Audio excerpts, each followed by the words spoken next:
신이 있어서 신께서 이런 거 하셨다라고 하면 그냥 다 믿어요. 신이니까. 근데 이분은 사람이라며. 거기에 대해서는 기독교에서는 어떻게 뭔가 스토리가 체계적으로 만들어지고 있는지 궁금합니다. 그럼 예수를 결국은 하나님이다라고 고백한 사람들이 기독교 신자가 된 거고, 그걸 끝까지 거부한 사람들은 이제 유대교인으로 남은 거고, 후기에 그 두 가지를 다 보고도 유대인의 전통을 받아들이지만 예수를 신으로 보는 거는 못 받아들여라고 한 사람들이 이제 이슬람이 된 거죠. 그래서 결국 예수를 하나님으로 볼 거냐 안 볼 거냐 이 문제가 이제 새 종교를 구분짓는 거고, 기독교가 이단과 정통으로 구분되기 시작했던 그 싸움의 핵심에는 예수를 신으로 볼 거냐, 그냥 아니면 훌륭한 인간 중에서 뛰어난 예언자로 볼 거냐, 선지자 예언자. 네, 이 문제였습니다. 이런 문제가 이제 300년, 400년 동안 계속 논쟁을 하게 됩니다. 3프로TV 특별기획 홀리한 시간 더 릴리전. 저희가 더 릴리전 시리즈를 기획하면서 정프로가 드디어 이제 그래, 너무 콘텐츠에 몰두한다. 네, 이제 활짝 열린 상태로 오늘 저를 기독교의 늪으로 빠지게 만들어주실 우리 기독연구원 느헤미야 배덕만 교수님 어서 오십시오. 네, 안녕하세요. 어서 오십시오. 네. 정프로와 함께하는 시간 어떠셨습니까? 전혀 예상하지 못했던 그 상황들이 벌어져가지고 제가 좀 더 전도 훈련을 많이 받고 와야겠다. 아니 근데 교수님 원래 유튜브 몇 분 찍으셨잖아요. 그때하고는 완전 다르죠? 그렇죠. 뭐 그거는 그야말로 약간 후회하시나요? 지금 뭐 상당히 제가 위기감을 느끼고 있습니다. 강의를 하던 거하고 지금 갑자기 전도 분위기가 바뀌어가지고 지난 2강에서 약간 인간의 모습이 약간 살짝 나타나시더라고. 교수 앞에서 할 소리가 따로 있지 뭐라고? 예수님은요 언제 오실지 모릅니다. 도둑과 같이 오신다고 했습니다. 아시겠죠? 네. 아니 주셔야 돼. 때가 그 타이밍이 도적같이 온다는 거지. 그분이 도적처럼 오신다는 건 아닙니다. 절대로. 믿음이 언제 열릴지 아무도 모릅니다. 도적처럼 열리는 거예요. 그렇지. 그건 그렇지. 자, 그래서 오늘 예수님 이야기 한번 좀. 예수님은 우리가 그냥 이미지로 알고 있기로는 그 목수의 아들, 그죠? 목수의 아들이고. 어렸을 때 태어날 때 말고는 사실 한 30살까지는 잘 우리가 행적을 잘 모르고 나머지 한 3년 정도만 우리가 좀 알려진 거 혹시 뭐 더 좀 연구된 바나 뭐 이런 게 좀 있습니까? 물론 이제 위경이라고 그래서 지금 성경에 27권 신약 성경에 안 들어간 책들에는 조금 더 나오는 부분이 있습니다. 어린 시절에 뭐 새 갖고 장난 놀았던 얘기도 있고 그런 게 있어요? 그런 게 있습니다. 새가 말 안 들어가지고 저주했더니 죽었다 뭐 이런 얘기도.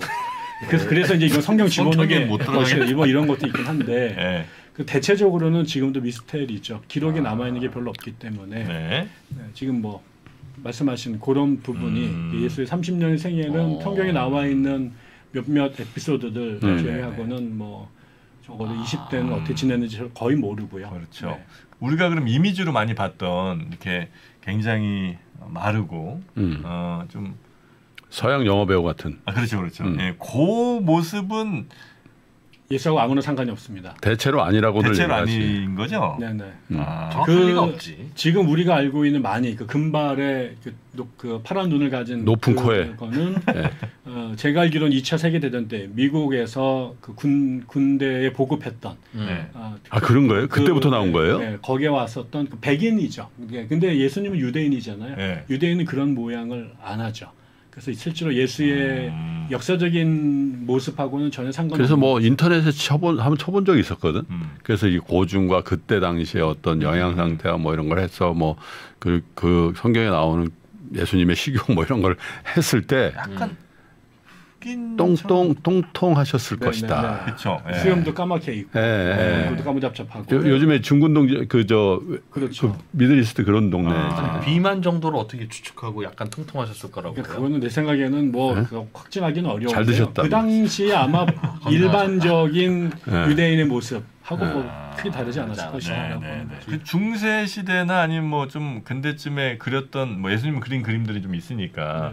그때도 보면 일단 그 아주 푸른 눈까지는 아니지만 모습은 약간 하여튼 백인 지향으로 가긴 간 것 같더라고요. 그렇죠.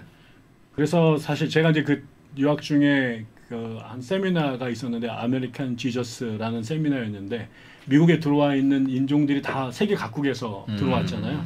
그 사람들이 자기들 나름대로 예수의 초상화를 그렸는데 뭐 그 카리비안 해에서 온 사람들은 우통 벗고 예수님이 그다음에 이제 막 웨이브 딱 있는 갑바 나온 뭐 이런 식의 예수가 그려지고 레게를 하신 분은 안 계셨나? 그런 게 있습니다. 그런 그림도 있고 뭐 어떤 사람은 헐리우드 스타 같이 그린 예수도 있었고 우리나라 사람 같은 경우는 갓 쓰고 뭐 도포처럼 휘날리는 예수를 그리기도 하고 그래서 자기들의 생각들을 투영해서 예수를 그려왔다는 거죠. 그래요. 그런데 예수님이 활동하시던 곳이 예루살렘 주로 맞나요? 처음에는 위에 갈릴리 지역. 갈릴리. 그다음에 뭐 또 예루살렘도 여러 번 왔다 갔다 하신 걸로. 갈릴리 저 예루살렘에서 한 서너 시간 위에 있어요. 태어난 곳 뭐 베들레헴? 거기가 그 동네예요, 갈릴리예요. 거기는 그 예루살렘 근처고요. 근처지 근처. 성장한 곳이 베들레헴. 베들레헴. 거기 나사렛이라고 하는. 나사렛. 거기 그래서 나사렛 예수라는 이름. 그럼 나사렛, 베들레헴 거기가 같은 동네예요? 다른 동네. 나사렛은 위에 그 갈릴리 호수 근처에 있는 곳이고. 태어난 곳은 베들레헴. 뭐 성경이 거기서 위에 부모들이 위에 살았는데 거기 호적을 하러 그 베들레헴에 내려왔다가 아이를 낳았다 이렇게 돼서 출생지가 태어난 곳만 출생지가 베들레헴. 그래 이제 그때 내려오셨는데 방이 없는 거야. 어디가요? 그 예루살렘 근처에. 예약을 좀 잘 하고 가셨어요. 그때는 야놀자가 없었잖아. 야놀.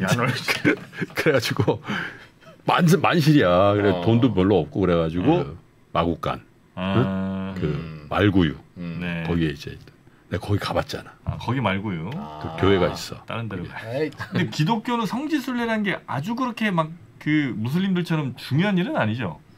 그러니까는 개신교 같은 경우는 성지순례 개념이 사실 약합니다. 근데 이제 카톨릭 같은 경우는 원래 성지란 개념이 없다가 왜 그러면 예루살렘이 2세기 초반에 이제 반란을 몇 번 일으켰다가 이제 완전히 이제 폐허처럼 쫓겨나게 되고 그러면서 기독교 유대인들이 못 들어가는 동네가 됐는데 콘스탄티누스 황제가 이제 기독교를 공인하게 되면서 그 콘스탄티누스 황제 어머니가 헬레나라는 분인데 이분이 아주 돈독한 기독교인이었고 맞아요. 이분이 이제 예루살렘에를 가서 그런 예수의 유적들을 발굴해내기 시작을 하게 되고 교회를 세우죠. 성당을 지으면서 거기가 이제 예수님이 살아셨던 곳이다. 그러면서 그때부터 유럽의 이제 기독교인들이 예루살렘을 찾아오기 시작하면서 성지 순례라는 게 생깁니다. 근데 그게 나중에 이제 기독교가 발전되면서 이제 카톨릭에서 구원을 얻기 위해서 인간이 해야 될 선행 목록들을 쭉 적는데 그 중에 하나가 성지 순례가 나와요. 그건 이제 굉장히 큰 선행이 되는 거죠. 구원을 얻기 위한 공적을 쌓을 때. 그러면서 이제 성지로 유명한 곳이 이제 각광을 이제 받기 시작하는데 물론 제일 중요한 데는 예루살렘이었고 두 번째로는 로마 교황이 계시는 로마를 가는 게 되게 중요한 거였고 세 번째가 스페인입니다. 스페인의 성인이 야고보인데 그거 산티아고라고. 그래서 산티아고 데 콤포스텔라라고 하는 그 스페인 북쪽에 있는 거. 맞아. 그 요즘 많이 걸어다니는 거죠. 지금 열심히들 가시는데 중세 때는 이제 카톨릭 신자들이 성지를 열심히 갔었죠. 그래 그 산티아고 그래 거기 유명하잖아요. 거기가들이 이제 이른바 성지순례라고 하는 곳들 이렇게 좀 알려주셨고 역시 좀 이렇게 가벼운 얘기부터 시작하니까 뭐 분위기는 좋네요, 그죠? 이제 조금 좀 심각한 얘기를 좀 드려보면 아주 가벼운 얘기 좀 계속하면 안 될까? 할까요? 정프로 묻고 싶은 게 몇 가지 있어요. 기독교에 대해서 좀 배워보려고 하다가 이건 좀 아닌 것 같아. 라는 이제 그 지점이 뭐냐면 예수님이에요, 예수님. 신이 있어서 신께서 이런 거 하셨다라고 하면 그냥 다 믿어요. 신이니까. 근데 이분은 사람이라며. 사람이 막 죽었다가 깨어나고 막 기적을 행하고 하느님의 아들이라 그러고 막 그러니까 아마 이제 공부를 하려다가도 이거 왜 갑자기 이런 스토리냐 싶은 생각도 드는 거고. 그 합리적인 사람이 믿기가 힘들지. 그렇죠. 그때 봉에서 아마도 당시에도 그래서 예수님이 저 친구 나쁜 분이야라고 하면서 이제 십자가에 다는 이유가 자꾸 이상한 얘기 하시니까 아마 그랬던 것 같아요. 그 당시에도. 그러니 요걸 좀 설명을 해줘야 사람들이 이건 그래서 그런 거구나라고 설명이 될 텐데 뭐 지금 우리 전도하러 온 건 아니니까 그런 건 아니지만 거기에 대해서는 기독교에서는 어떻게 뭔가 스토리가 체계적으로 만들어지고 있는지 궁금합니다. 예수님은 신이에요? 신이라고 고백하죠. 믿죠. 기독교인들은. 아, 이분은 신이다. 네. 그러니까 이제 이것도 뭐 기독교가 탄생되게 되는데 가장 결정적인 이유이죠. 그 문제가 예수를 결국 어떻게 이해하느냐가 그 문제를 지금 말씀하신 것처럼 예수를 결국은 하나님이다라고 고백한 사람들이 기독교 신자가 된 거고 그게 크리스찬이란 말이 거기서 된 거고 그걸 끝까지 거부한 사람들은 이제 유대교인으로 남은 거고 후기에 그 두 가지를 다 보고도 유대인의 전통을 받아들이지만 기독교적인 예수를 신으로 보는 거는 못 받아들여라고 한 사람들이 이제 이슬람이 된 거죠. 그래서 결국 예수를 하나님으로 볼 거냐 안 볼 거냐 이 문제가 이제 새 종교를 구분짓는 거고 그다음에 심지어 기독교 안에서도요. 기독교 안에서도 이게 이제 지금까지 사실은 해결이 안 된 문제이기도 합니다. 그러니까 기독교가 이단과 정통으로 구분되기 시작했던 그 싸움의 핵심에는 예수를 신으로 볼 거냐 그냥 아니면 훌륭한 인간 중에서 뛰어난 예언자로 볼 거냐. 선지자 예언자. 네, 이 문제였습니다. 그래서 예수님 그러니까 예수님을 따랐던 사람들 중에서도 처음에는 누구도 예수를 신이라고 본 사람은 없었겠죠. 그러다가 이제 처음에 예수님이 기적을 일으키기 시작하잖아요. 이것에 사람인데 이런 일이 가능해?라고 생각하는 사람이 생겼고 그것에 이제 가장 큰 결정적인 게 이제 예수의 부활 사건이죠. 그러니까 많은 사람 이게 부활을 모두가 본 건 아닌데 이제 성경에 보면 예수님의 제자들이 봤고 여러 사람들한테 자기 모습을 보이고 이제 하늘로 올라갔다는 얘기가 나오는데 이 예수의 부활 사건을 경험한 사람들 중에서 이거는 사람이 살아난다는 게 있을 수 없다. 그래서 이분은 그렇다고 단지 슈퍼맨은 아닌 것 같다. 뭐 모세나 엘리야 같은 사람하고도 구별된다. 그리고 나서 이제 아까 말한 오순절날 성령이 내려오는 사건이 벌어졌는데 그 성령 체험을 한 사람들이 예수를 우리가 그냥 나사렛의 목수의 아들인 줄 알았는데 그분이 우리의 주님이시오 하나님이라고 만드셨구나. 그분이 하나님이셨구나. 그분이 주님이셨구나라고 고백하는 사건들이 벌어진 거죠. 오순절이라는 건 무슨? 그게 아까처럼 그 유대인의 절기인데 예수가 돌아가시고 나서 그 오순절이 되는 그 날, 50일. 네, 그게 이제 앞에는 뭐 그다 예수의 뭐 맥추절이니 뭐 이런 이름으로 불렸던 고대 유대인들의 절기인데 우리만 추석 같은 겁니다. 네. 그 추석날 그 신이 내려온 거죠, 성령이. 예수가 사망한 그 해의 추석날. 네네. 그래서 그 120명 정도의 사람들이 이제 그 어느 공간에 모여서 마가의 다락방이라는 곳에 모였는데 그때 신이 성령이 예수님이 오셨잖아요 거기에 왔다 가셨죠. 예수님이 이제 승천하시고 난 다음에 예수가 올라가면서 내가 성령을 보내주겠다 기다려라. 그래서 이제 그 약속을 믿고 120명이 모여서 계속 기도하고 있었는데 이제 그분이 왔고 그 사람들 안에서 예수가 하나님이다. 라는 고백을 하게 된 거죠. 그러니까 이게 이제 이 경험을 한 사람들에게는 예수가 갑자기 인간에서 하나님으로 받아들여졌고 이 경험을 못한 사람들은 그건 말도 안 되는 얘기다. 내가 뭐 걔랑 같이 자랐는데 우리 동네 사람인데 이러면서 같은 팔로워들 안에서도 예수를 좋게 보던 사람들 안에서조차도 예수를 신으로 고백한 사람과 예수를 그냥 뛰어난 인간으로 고백한 사람으로 나눠집니다.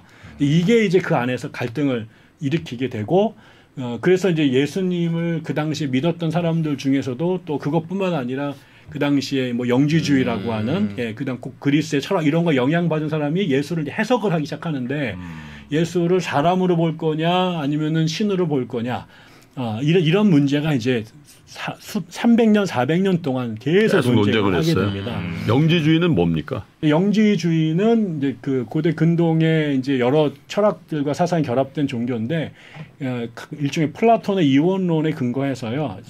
세상을 영과 물질로 구분을 하는 거죠. 그래서 영계는 좋은 거고 물질계는 영계로부터 타락한 거고. 그래서 이제 그렇게 되면서 세상을 영과 육으로 이제 이분법으로 나누는데 그 눈으로 예수를 보면 신은 영이어야 되거든요. 근데 예수가 육신을 입고 이 땅에 왔다고 성경이 얘기하잖아요. 그러니까 예수는 그러면 육신을 입어서는 안 되는 거예요. 그러니까 육신을 입은 건 육신을 입은 것처럼 보였을 뿐이지 실제로 예수는 영적 존재였다라고 주장하는 거고 또 그 껍데기를 갖고 온 거다. 네네. 그리고 또 하나는 세상은 이제 영적 세계와 물질적 세계로 나누어지는데 영적 세계가 원형이고 물질적 세계는 그림자나 타락한 건데 그렇다 보면 신이 만든 이 세상은 열등한 세계고 그렇기 때문에 창세기에서 세상을 창조한 그 신은 진정한 신이 아니라 열등한 신이다 라고 주장을 한 거예요. 메이드 바이 그 부분이라면 그분이 진정이 아니라 그러니까 하급신. 아니다. 네, 그거를 이제 플라톤은 데미우르고스라는 신을 설정을 했는데 그 신, 진정한 영적 존재가 아니라 물질을 만든 함량 미달의 하급신이다. 이렇게 되면서 창세기의 내용을 부정하고 예수가 물질을 성육했다라고 하는 걸 이제 거부한 이런 신앙이 들어옵니다. 그러니까 했던 생각을 다 옛날에 했었구나. 그게 영지주의예요? 네, 그 영지적 기독교도 들어오고 또 어떤 사람들은 이제 원래 예수를 알았던 사람들 중에는 예수는 인간인데 그 인간들 중에서 가장 뛰어난 인간이었고 그 인간을 하나님께서 뽑으셔서 자신의 양자로 삼아서 아들이라고 명한 거다. 그렇게 주장한 사람도 있었어요. 근데 이제 정통이 된 결국 이제 다수의 기독교가 이게 계속 싸웁니다. 그래서 아까처럼 예수는 물질이 없고 영적인 존재라고 말한 사람. 그 다음에 이제 여기는 이제 인간이었는데 픽업해가지고 신격화된 사람. 나중에는 아니야. 원래 하나님이 인간으로 육신을 입고 이 땅에 태어나서 사람이 된 거야. 원래 사람이었는데. 원래 이제 신이었는데 인간의 몸을 입고 온 거야. 이게 이제 바울을 중심으로 한 사람들의 생각이었는데 그게 정통 기독교의 신앙이 된 거죠. 아들이라고 본인이 그랬는데 동일인이었다는 거예요, 그럼? 아버지와 아들이? 이게 그래서 이제 만들어낸 개념이 삼위일체라는 개념이 생긴 거죠. 그러니까 원래 신은 하나라고 유대인이 믿었는데 보니까 이게 예수를 만난 사람들이 이거를 아까처럼 그냥 신이 이거는 인간이라고 말하기는 어렵다. 그렇다면 이제 그러면 신은 원래 한 분이라고 계셨는데 그러면은 이분하고 이분의 관계를 어떻게 이해를 해야 될까? 그래서 만들어낸 해법이 아버지와 아들이다. 인간의 언어로서 표현하자면 그거지만. 그렇죠. 그러니까 원래는 같은 거다. 같은 본질이 같은 건데 인간의 몸을 입고 이 땅에 와서 존재한 역사적 존재로서 예수를 원래 믿었던 그 창조주 신과 어떻게 관계를 설정할 건가? 해서 그러면 이건 성부 아버지, 이분은 성자 아들 이렇게 관계 규정을 맺은 거죠. 그런 논리는 누가 만든 거예요? 그게 이제 신학자들이 초창기부터 만든. 초창기에 바울파. 네. 바울부터 해가지고 나오기 시작하죠. 성경에서 예수님 그분이 십자가에 못 박히기 전날 자기 아버지한테 간절하게 기도를 했다고 하는데 그 기도의 요지는 좀 나도 살고 싶은데 살려줄 수 있으면 좀 살려줘라. 그런 요지로 기도했다고 하는데. 그럼 그 말이 틀린 얘기잖아요. 같은 사람이면 어떻게 자기가 자기한테 그러고 있겠어요. 그게 이제 아까처럼 대부분의 사람들은 그렇게 생각하니까 아까처럼 이거는 사람이었는데 신격화 시킨 거다라고 믿었고 어떤 사람은 그거 그냥 그렇게 눈으로 보여지면 실제로는 영적인 존재들끼리 얘기한 거야. 얘기한 것도 있었고 어떻게 할까? 근데 이제 많은 사람들이 결국은 기독교의 주류가 됐던 입장은 하나님이 세상을 구원하기 위해서 영이신 분이 인간의 몸으로 이 땅에 내려와서 아들로 이 땅에 존재했다.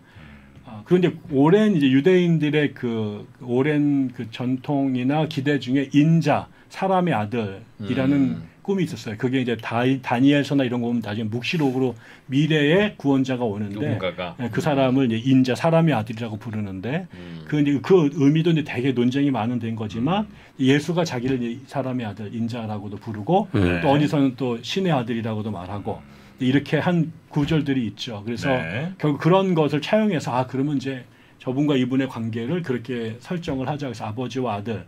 그러나 그게 결과적으로는 다른 두 객체가 아니라 원래는 본질이 같은 건데 그 보이지 않는 신을 이 땅에서 사람들에게 그러니까 같은 거예요? 동등한 거예요? 네, 거기는 원래 같은 거라고 말하죠. The same. 그리고 또 동등하다는 표현도 있어요. 그런데 그 동등한 것을 받아들이지 않고 자기를 비워서 종의 형체로 이 땅에 내려왔다. 라고 이제 바울이 고백을. 성령은요. 삼위일체 중에 성부, 성자, 성령 근데 있잖아요. 이제 또 하나 이제 그렇게 두 개를 했는데 또 성경을 보니까 구약 성경에 천지를 창조할 때 하나님의 숨, 하나님의 영이라고 그 이제 그 히브리 말로 루아흐라는데 그게 이제 수면 그 혼돈 속에 태초에 돌아다니다가 천지 창조하는데 이렇게 개입을 하는 것으로 나오거든요. 그럼 이거는 뭘까? 그다음에 그 뒤에도 이제 구약 성경 여기저기에 하나님의 생기가 나가니 뭐 죽은 사람이 살아났다라든가 이런 이야기가 에스겔서에도 나오고 뭐 여기저기 막 이렇게 나오거든요. 또 요엘서에도 내가 마지막이 되면 하나님의 영을 너에게 부어줄 텐데 사람들이 다 예언하고 환상을 볼 거다. 그럼 이건 뭐냐? 그러니까 이게 이제 푸뉴마 하나님의 영이구나. 근데 이것도 하나님으로부터 나온 건데 그럼 이게 하나님인가? 아니면 하나님한테 나오는 숨인가? 뭐 이런 고민을 이제 사람들이 계속 한 거죠. 그러면서 이제 만들어진 이 세 분이 결국 한 분 하나님에서 나온 것 같은데 그럼 이걸 어떻게 설명할까가 이제 신학자들의 300년, 400년 된 고민이었던 거죠. 그래서 찾아낸 설명이 삼위일체라는 교리였고 그래서 그거를 설명하려니까 누구는 뭐 태양이 있는데 태양 자체가 있고 거기에 빛이 있고 열이 있지 않느냐. 뭐 이런 식으로 이제 그거를 이제 모형론이라고 말해. 이런 식으로 알기 쉽게 설명하기도 하고 이러면서 이제 결국 그거를 받아들인 사람 설명하기는 어렵고 이해하기는 어렵지만 적어도 우리가 성경 속에서 경험했던 또 배웠던 그 세 분의 모습을 인간의 논리와 언어로 표현하려고 할 때 이 트리니티라는 걸로 설명하자라고 했던 것을 받아들인 사람이 있었고 말 같지 않은 소리 하고 있어 라고 한 사람은 또 하나님은 한 분만 원래 계신 거고 나머지는 아니야 라고 주장한 사람도 있었고 그래서 그런 싸움이 2000년 동안 교회사 안에 있었는데 지금 우리가 정통이라고 한 분들은 그 삼위일체 교리를 받아들인 사람을 정통이라고 아니 근데 이제 이게 역사적인 사실이냐 아니면 지어낸 허구냐 아니면 신화냐 이게 굉장히 왔다 갔다 하잖아요. 예를 들면 이제 우리가 인간적인 상상으로는 십자가에 매달려서 남을 위해서 죽을 수는 있잖아요. 그건 역사적 팩트로 그 뭐월 며칠 날 뭐 그리고 거기 보면 총독인 누가 그 사형 온도를 하고 뭐 그거 십자가 지고 가다가 십자가 대신 진 사람도 나오고 막 그런단 말이에요. 그리고 거기에 그 흔적들이 다 있어. 그러니까 그것까지는 좋은데 이거 죽은 지 3일 만에 그 무덤에서 이 바위 그 문이 쫙 열리고 그냥 승천해버렸다는 거죠. 그죠? 근데 그걸 본 사람이 있다는 거죠. 그리고 그 다시 와서 또 마가의 다락방인가요? 거기 다시 왔잖아요. 네. 그 제자들이 모여가지고 야, 어떻게 되는 거냐 막 우리인데 다시 왔다는 거지. 그래서 그분이 가셨던 그분이 다시 와가지고 정프로가 이제 의심이 많은 거야. 여기가 도저히 못 믿겠다 여기는. 그런 그 제자들 중에 이렇게 토마스가 있어요. 도마. 그러니까 야 토마스 너 일로 와봐. 너 진짜 못 믿지? 여기 한번 찔러볼래 여기 그 창 여기 찔렸던 그 자리에 손가락 한번 넣어봐. 근데 그걸 누가 썼다는 거 아니야? 그걸 지어냈나? 누가 그 현장에 그 사복음서는 현장에 있는 걸 기록하는 거잖아요. 제자들이 이제 구전으로 내려오던 것들을 이제 정리해가지고 썼다라고 말을 하는 거죠. 거기에 복음서에 기록이 나와 있죠. 그렇게. 그러니까 그거를 팩트라고 기독교인들은 이제 믿는 거고 그거를 아까처럼 또 다르게 그거는 뭐 심벌이다 혹은 미스다 이렇게 주장하는 사람들도 사실은 있죠 교회 안에도. 근데 정프로 같은 약간 좀 이제 회의적인 무신론자들은 성경의 스토리 자체가 그냥 단군 신화 같이 만든 거야 구전되면서 이제 그렇게 어찌 보면 종교답게 하기 위해서 만든 스토리일 거야라고 생각하는 분들도 있을 수 있는데. 저는 누군가가 어떤 뭔가의 목적을 위해서 만든 거라면 이렇게까지 공격당할 포인트를 많이 만들 수 없을 것 같지는 않아요. 그때는 허술했으니까. 그때는 이렇게 얘기해도 다 그냥 다 믿었다. 아니 그렇게 막 누가 뭘 찾아다니고 이럴 사람들이 없었잖아요. 이게 스토리 라인에서는 그냥 그 십자가에서 그냥 돌아가셨다. 그리고 끝내면 깔끔해. 그러면 훨씬 더 많은 분들이 믿었을 건데 부활을 왜 넣냐? 그 뒤에 부활 넣고 막 만져보는 건 넣고 뭔가 에피소드 그 에필로그가 너무 길어. 근데 더 저거한 거는 거기 있었던 사람들 12명인가 뭐 더 있었을 거야. 그 12명이 다 그걸 보고 완전히 사람이 바뀌어가지고 그 아까 저 산티아고 그 사람도 야고보잖아. 거기 가서 순교했어요. 그리고 토마 이 사람도 인도인가 어디 가서 목다리 죽고 다 죽어. 그럼 뭐 허구 때문에 허구를 믿고 다 그거 가서 죽어. 그래서 그거는 이걸 뭐 그러니 이게 사실이 아니냐고 주장하는 건 조금 이제 내가 좀 이상해. 약한 것 같은데 다만 이제 오래 버텨온 것만큼은 뭐 인정할 수 있죠. 그 종교와 스토리로서. 그렇죠. 오래 버틴 건 인정할 수 있겠고. 근데 오래 버틴 걸로 따지면 사실 뭐 유대교가 훨씬 더 오래됐으니까. 유대교는 근데 이스라엘 사람 말고는 안 믿잖아. 누가 유대교를 믿어? 그러니까 오래 버틴 걸로 따지자면 훨씬 더 오래된. 아니 그러니까 이스라엘만 믿는 거잖아. 그거는 유대인들만. 왜냐면 그러니까, 그들을 위한 종교니까. 아 근데 이거는 저 스칸디나비아 반도부터 아프리카 앙골라 뭐 저 남아메리카 부에노스 아이레스까지 다 그 퍼져가지고 그러니까 그렇게 따지면 유대교를 완전 부정하면 저는 인정할 수 있어요. 유대교가 완전히 다른 거야 이거는. 그런데 유대교와 같이 구약 쓰죠. 그렇죠. 그러니까 사실 거기서 뻗어 나온 거잖아요. 네, 그렇죠. 이거 부인할 수는 없잖아요. 근데 거기가 훨씬 더 오래됐어. 거기가 원조집이야. 아니지. 여기가 장사 잘 되는 프랜차이즈고. 원조는 아니지. 프랜차이즈가 잘 됐다고 해서 원조가 우리가 더 진짜인데 아니, 원조보다 우리가 더 진짜라고 얘기할 수는 없죠. 원조는 원조고. 많은 신학자들이 예수가 가졌던 사상, 그가 꿈꿨던 세상의 정신은 구약성경 특히 이사야서에서 가졌던 그 정신을 그대로 계승했다. 그리고 물론 이제 종교적 차원에서 예수를 신으로 고백하는 이 문제는 그 합리적 판단을 넘어서는 문제죠. 그거는 뭐 그래서 기독교에서도 예수를 신으로 고백하는 이거는 결과적으로 하나님의 은혜, 그러니까 거의 성령의 은사라고 얘기를 해요. 하나님이 도와주셔야 그렇게 되는 거지 사람의 생각으로는 거기에 도달하기는 어렵다. 그리고 그래서 믿음이라는 게 하나님이 주시는 은혜다, 은사다 이렇게 표현을 하기도 하고 그러다 보니까 또 아까 전 뭐 예정된 사람만 믿는 거다. 이제 어떻게 믿냐 이런 얘기까지 나오게 된 거죠. 네. 그러나 또 그것과 더불어서 더 많은 사람들에게는 그 예수가 가졌던 생각, 그분이 사셨던 삶이 사람이 이 땅에서 어떻게 살아야 되는 건가에 대한 아주 중요한 표본이 됐다라고 받아들인 사람이 훨씬 더 많았던 거죠. 그래서 예수처럼 살고 싶다. 예수가 가신 그 길이 인간으로서 살아가야 될 가장 아름다운 모습 아닐까. 그래서 그가 가난한 자들에게 복음을 전해서 그들을 자유와 해방의 삶으로 이끌었던 것, 그것이 이 땅에서 하나님이 이루고 싶은 당신의 나라의 모습일 거고, 그래서 그거를 이제 상징적으로 표현하는 것이 이 땅의 사자와 어린 양들이 함께 뛰노는 세상. 근데 그 사자가 어린 양의 친구가 되기 위해서 풀을 뜯어먹는 법을 배운다. 이사야가 그런 꿈을 꾸거든요. 미래가 되면. 그때 결국은 사자 어린, 그게 이제 다른 사람들에게는 몽상과 같은 꿈이지만 이스라엘처럼 이집트나 팔레스타인, 이집트나 페르시아나 로마, 그리스 같은 그 사자들 밑에서 어린 양처럼 살았어야 됐던 그들이 함께 살 수 있는 세상.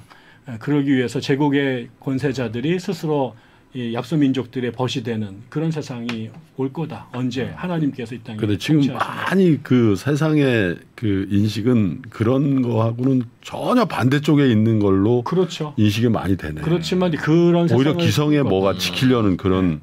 그게 원래 예수의 정신이었고 그 예수의 꿈을 같이 꾸려고 했던 사람들이 예수의 제자가 돼서 그 길을 간 거죠. 그래야 이 말도 안 되는 끔찍한 지옥 같은 세상이 그렇게 하나님의 은혜로 또 그거에 동조하는 사람들에 의해서 세워질 거다. 그게 이제 목숨을 걸고 간, 물론 예수님을 하나님으로 고백한 그런 신앙적 고백도 있지만 더 많은 사람들은 예수의 꿈과 삶을 사랑하고 닮고 싶어서 그 길을 간 것이죠. 그런 것은 그 뒤에 제자들이 상상한 이상적인 세계인 거죠. 사자들이 어린 양. 그건 아까처럼 그 구약 성경에 나오는 이야기죠. 그 구약 성경도 사람이 이런 거가 좋습니다라고 한 겁니까? 왜냐하면 사자가 어린 양과 뛰놀고 풀을 먹기 시작하면 사자의 이빨도 초식동물의 이빨처럼 이렇게 돼야 되고. 아니 뭐 그리고까지 시비를 걸어요. 아니 그래서 근데 사람이라면 나도 그런 생활이 좋으니까 그렇게 생각할 수 있을 것 같은데 그런 시너리가 신이 알려준 시너리라면 그건 조금 생각해볼 필요가 있는 것 같아서. 그렇죠. 그건 뭐 말이 안 되죠. 그건 그거에 물론 그것도 해석한 사람마다 다릅니다. 그걸 신이 준 영감에 의해서 썼다고 하는 사람도 있고.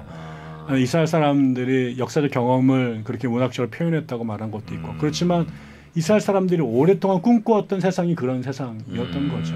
그리고 그거를 예수도 정확하게 이해를 했고 그거를 설교했고 또 거기에 동조한 사람들이 예수의 제자가 됐다. 근데 또 한편으로 좀 이해가 안 되는 게 이해 안 되는 거 있으세요? 아니 내가 여러분들을 위해서 우리 역할을 하는 거 아니야. 근데 이게 예수의 혈통을 얘기하더라고요.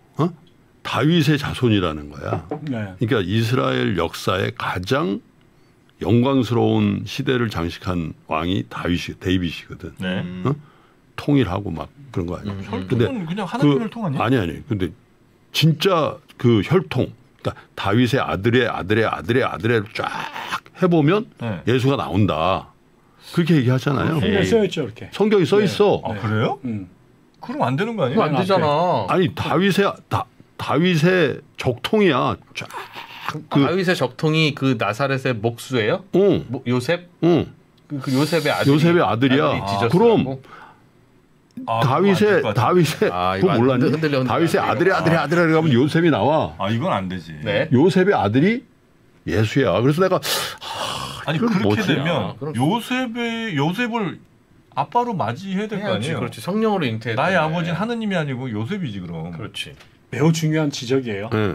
그러니까 그 실제 성경에 이렇게 써 있거든요. 써 있어. 네. 그렇지만 아까처럼 말씀하시면은 그건 아까처럼 그 오랫동안 이스라엘 사람들이 다윗의 시대를 다시 회복할 거다라는 꿈을 갖고 있었고 아까 말한 그런 꿈 속에서 그런 아까 이사야의 환상도 있었는데 그것이 지금 예수를 그렇게 이제 설명한 거죠. 나중에야 되니까 이게 신의 아들인 걸로 된 거지. 그 당시 예수님이 왔다 가셨던 그 시절만 해도 그렇게 또 생각한 사람들의 다윗의 후손이어야 뭔가 우리의 이게 틀이 만들어지니까. 그런 신학적 작업이라고 볼 수 있죠. 근데 그러기에는 너무 실명들이 그러니까 명확하게 되게 구약에는 안 써 있죠. 신약에 써 있죠. 당연히. 신약에 써 있죠. 그렇게 예수됨이 다윗의 피가 흐르기 때문이 아니라 하늘로부터 내려온 존재라고 말하는데 결국 이 땅의 예수의 역할이나 기능 이런 것들을 그 이스라엘 사람들의 메시아를 기다렸던 사상들 이런 것과 연결시켜서 또 탄생한 설명이라고 볼 수 있죠. 저는 만약에 예수님이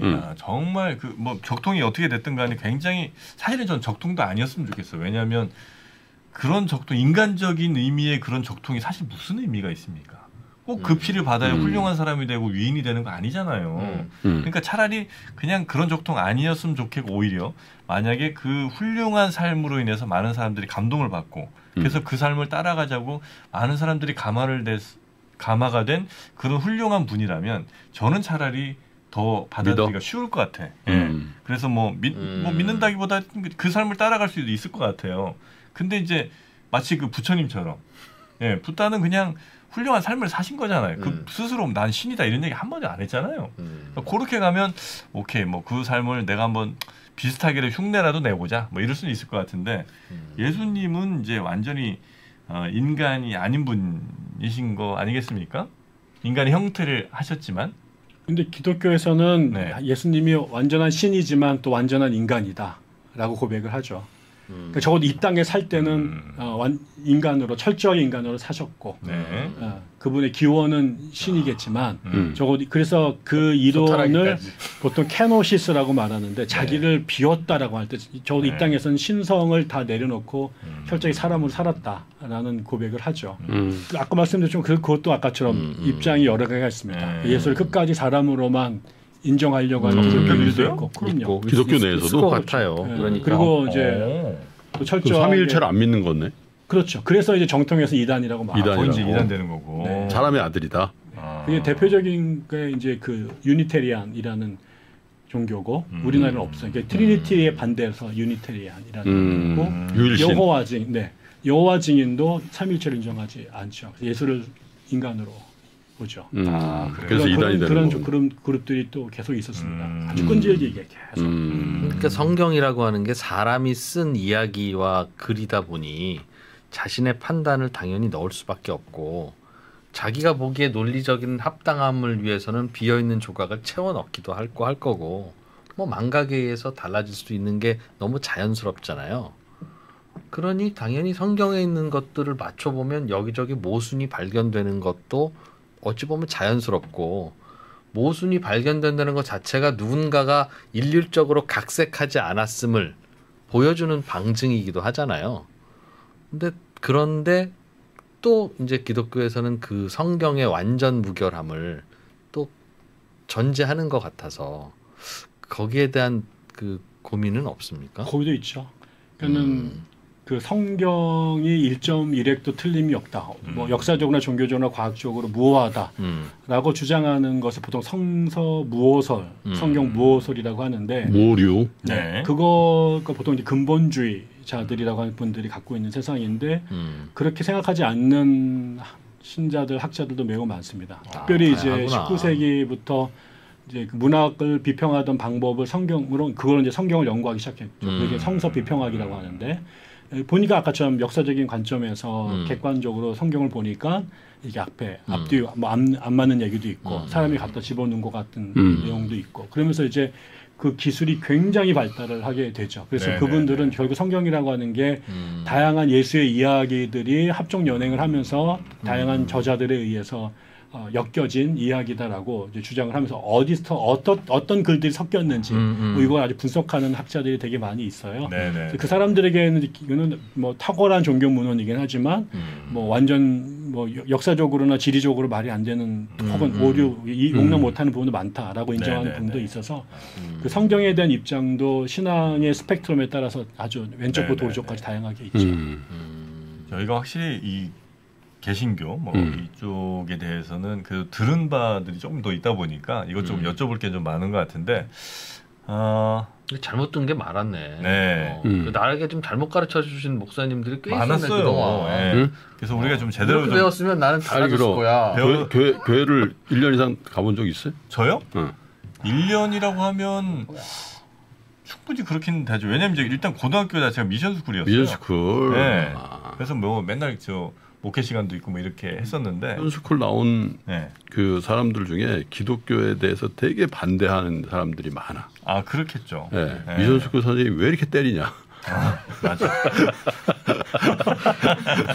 그게 제가 볼 때는 물론 이제 꼭 옛날 선생님 다 많이 때렸지만 때릴 때 심지어는 와 나 이런 얘기까지는 애들한테 안 했어야 된다. 이런 추억이 있어. 그러니까 저는 아니지만 안 좋은 추억이 있다니까. 어떤 애 맞는데 이 사탄의 새끼라고 막 때리는 거예요. 지금 못할 말이잖아요 그런 거. 뛰쳐나갔어 그래서? 제가요?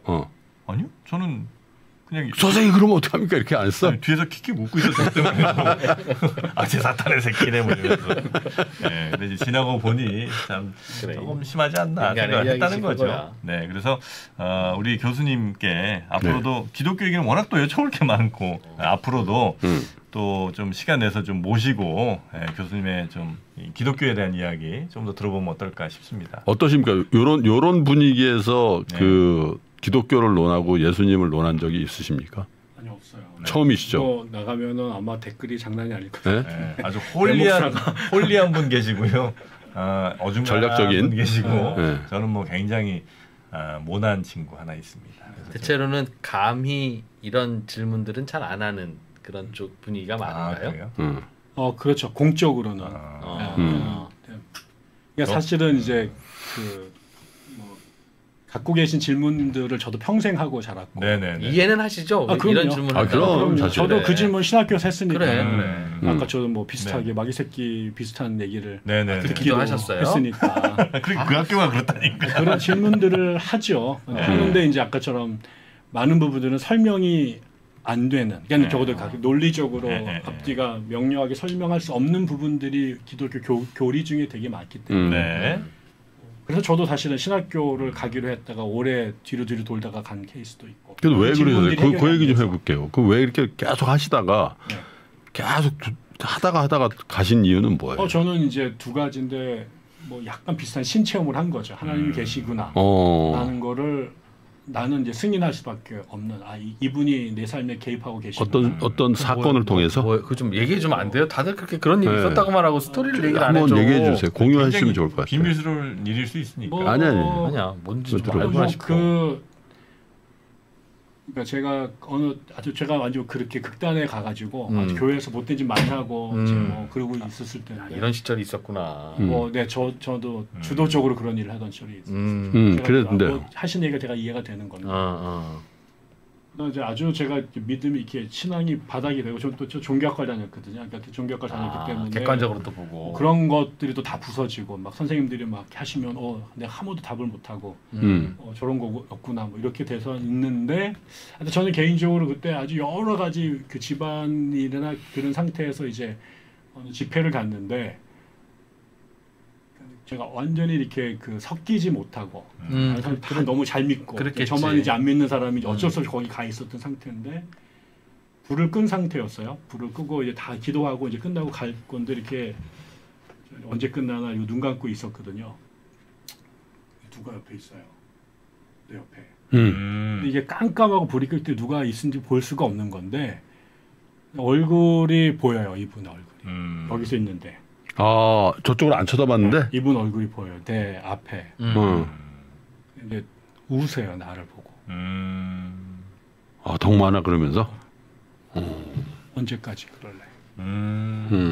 그러면서 이제 이게 제가 이렇게 중학교부터 고등학교 이렇게 대학 간 그 과정들이 갑자기 생각이 나는데 제가 좀 집이 어려웠거든요. 그래가지고 이제 원래 대학을 못 가고 공고를 가야 되는 상황이었는데 제가 아주 독특하게 새로운 학교가 생기고 거기에 이제 극적으로 뭐 장학금을 받고 가고 또 대학을 가고 이러면서 사실은 학교를 쭉 가게 됐는데 저는 이제 잘못 태어났고 가난하고 버림받고 내가 혼자 미친 듯이 이렇게 살면서 이렇게 살아왔다고 생각이 들었는데 그 시간 그분이 나와 함께 계셨구나. 그래서 나는 이 강을 내가 혼자 건넌 줄 알았는데 그분이 내 손을 잡고 건너주셨구나라는 게 이해가 됐어요. 그날. 그러니까 앞으로도 되게 그때 제가 이제 군대 들어가기 이제 3일 전이었는데 뭐 그런 매우 이제 어려웠던 시절이었는데 같이 갈게 뭐 이런 게 제 안에 이제 다가오게 된 거죠. 그리고 나서 이제 사실 되게 이제 이상한 일들이 많이 벌어집니다. 제 삶에. 제가 카투샤로 갔는데 가서 신검에 97명 중에 저하고 다른 사람만 신검에 걸려서 돌아와요. 근데 그때 우리 아버지가 이제 폐결핵으로 쓰러지셔가지고 병원에 돌아가시기 직전에 이제 입원을 거기 대전 선병원. 네, 선병원 알죠. 네, 거기에 가셨는데 그 여동생 어머니는 또 아버지 간병하러 가고 내 동생은 또 직장 들어가고. 근데 제가 바로 나와가지고 주말마다 아버지 가서 뵐 수 있었고 뭐 이런 일들 막 벌어져요. 그래가지고 이거 뭐지? 이런 생각이 들었던 거죠. 그래서 이분한테 내가 잡혔다. 라는 생각을 했고. 그다음에 두 번째로는 이제 성경을 읽는데 뭐 어떻게 살아야 될지 이런 거에 대해서 되게 이제 막막하던 시절이었는데 예수가 걸어간 삶이 눈에 확 들어오더라고요. 그 전까지 예수는 그냥 나에게 기도의 대상이었지 내 삶에 팔로잉 해야 될 사람이 아니었는데 그분이 같은 생각이나 삶이 내가 그냥 다 그 뒤를 따라가면 되겠구나 라는 생각이 든 거죠. 그전까지 뭐 돈에 대한 걱정, 뭐 집안에 대한 걱정 뭐 이런 것 때문에 뭘 할까 그랬는데 그 짐을 내려놓게 된 거죠. 그거는 내게 우선순위가 그게 아니구나. 그래서 이제 신학교 군대를 갔는데 가면서 이제 그런 생각들이 점점점 강화가 되고 확신이 들었죠. 그래서 여전히 이해가 안 되는 도그마들은 천지고 설명을 못하는 부분도 전지인데 저는 개인적으로 하나님의 존재와 예수의 관계를 또 어떻게 해야 될지 삼위일체를 어떻게 해야 될지는 여전히 저에게도 미스테리예요. 설명하기도 어렵고 이해도 잘 안 돼요. 그게 저예요. 그러나 이제 그렇게 교회사의 그 신학자들이 그렇게밖에 표현 못했던 것을 또 역사를 쭉 보니까 결국 우리가 할 수 있는 학문적인 차원에서는 그렇게 못했겠다. 그래서 삼위일체가 신을 다 담아내지는 못한 아주 어리숙한 문학적 철학적 표현인데 그게 담고자 했던 신의 모습이 뭘까? 그거는 계속 공부하고 연구하고 기도해야 될 대상이다 생각이 들게 됩니다. 그래서 저는 이제 그거를 틀렸다라고 하지 않고 아까 말한 것처럼 나보다 훨씬 똑똑한 애들이 수천 년 동안 고민하면서 만들었던 거니까 좀 살펴보자. 그래서 신학교를 간 거죠. 던지기에는 내가 너무 교만하고 그래서 이제 어떤 거는 조금 더 이렇게 느낌이 온 것도 있고 어떤 건 여전히 질문으로 남아 있는 것들도 있고 그러면서 그냥 계속 가는 거죠. 내가 알아서 믿어서 이 자리에 있는 게 아니라 알고 싶고 믿고 싶어서 저는 이 자리에 있는 거죠. 뭔가를 따라간다는 건 의문 다 해결한 다음에 가는 게 아니라 가다가 하나씩 해결되는 경우가 많죠. 내가 볼 때 이게 3회가 끝난 거잖아요. 야 이거 30회 갈 것 같은데. 그렇게는 안 갔으면 좋겠어요. 그렇게는 안 오겠습니다. 굳이 그렇게까지 갈 필요는 없는 것 같습니다. 오늘 근데 질문한 것 중에는 사실은 굳이 답을 알아야 도움이 돼서가 아니라 어찌 보면 좀 불투명하고 약간 불확실하고 찝찝하니까 자꾸 질문을 위한 질문을 한 것들도 좀 있거든요. 실은 그게 해결된다고 뭐 해결될 건 아니지만 야 이거 좀 이상하잖아. 뭐 그거에 대해서 어때? 뭐 이런 질문들도 있으나 그럼요. 있죠. 해결된다고 뭐 달라질 게 아닌 질문. 그러나 또 이건 진짜 알고 싶은데 왜 이랬을까? 만약에 신께 질문하고 싶은 것도 있으실 것 같아요. 그렇죠. 이게 좀 해결되면 좋겠는데 난 이건 진짜 이해가 안 간다. 네네. 그게 있다면 뭔가요? 하나만. 저는 이제 제일 아까처럼 기독교를 제일 출발했던 삼위일체 교리 같은 거죠. 예수가 신이면서 인간이다라고 하는 이게 어떻게 그러니까 우리의 형식 논리로는 담아되지 않는 건데. 근데 제가 이제 신학을 하면서 하나 알게 된 거는 네. 무책임한 변명은 아닌데 종교와 철학의 경계선이라고 할 수 있는 지점이 철학은 논리적으로 설명이 되어야 되잖아요. 예. 근데 종교는 합리적인 설명이나 납득보다 패러독스가 역설이 훨씬 많아요. 그러니까 A하고 B가 A이면 B가 아니어야 되는데 그렇지. 사실 우리의 삶이라는 게 A가 B가 같이 존재할 수밖에 없는 것들이 있거든요. N극과 S극이 같이 있을 수밖에 없어요. 그래서 터툴리아누스라는 사람은 불합리해서 믿는다 이런 말도 했어요. 그리고 제가 결국 나중에 뭐 삼위일체를 이해는 안 하지만 부정할 수 없었던 거는 제가 제일 어려웠던 게 아까 그 질문이었거든요. 그래가지고 기독교인들 제가 그 질문을 계속 목숨에다 던졌는데 답을 안 주시는 거예요. 그래서 제가 고등학교 때는 아니 세상에서 어떤 종교가 자기가 믿는 신도 이해를 못하고 믿는 종교가 있어? 이거는 넌센스야 이렇게 생각을 했는데 제가 나중에 생각한 거는 내가 만약에 신을 정확하게 이해를 하면 내가 신 위에 있는 거예요.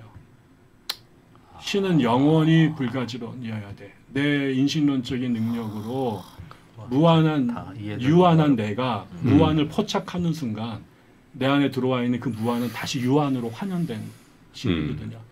그래서 칸트가 계속 물 자체를 인식하는 건 불가능하다고 말했던 게 그래서 신은 늘 우리 안에 포착이 되지만 원래 신 그 모습대로 포착될 수는 없다. 그렇기 때문에 신이다. 신이 내가 포착을 하면 신이 내 피조물이 되는 거고. 그래서 저는 삼위일체가 결국 그렇게 설명할 수밖에 없었던 것. 아까처럼 인간이거나 아니면 신이거나라고 확실해버리면 너무 명료한데 가장 어리석은 답을 냈었던 것은 나는 그 답을 썼던 그 사람들이 명료한 신학자가 아니라 신비주의자들입니다. 신비주의자들.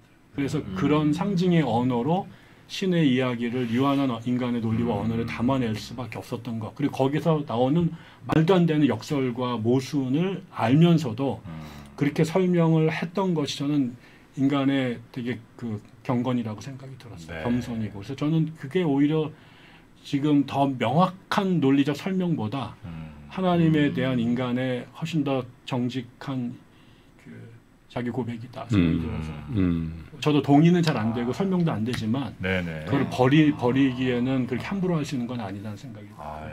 신 앞에 겸손할 수밖에 없습니다. 네. 그래, 신이 느껴지는데 논리적으로 설명이 안 되면 참 그건 논리를 뒤로 미룰 수밖에 없죠. 구글 신이죠. 그래서 저 유튜브 알고리즘 이해할 수가 없어요. 그래서 어떻게 해야 이게 더 조회수가 잘 나오는지 아무리 제 머리로는 이해가 안 됩니다. 희한하지. 이거 절대 안 될 것 같은 종교 시리즈를 했는데 많이 나오는 거. 그게 바로 이건 왜 그럴까? 네, 하여튼 요 종교 시리즈는 조금 더 어렵네요. 한번 들어보도록 하겠습니다. 자, 오늘 기독교 얘기 해주셨고요. 다음번에 또 이어서 홀리한 이야기 또 전해주실 기독연구원 느헤미야 배덕만 교수님이었습니다. 오늘 말씀 대단히 감사합니다. 감사합니다. 아멘. 아멘.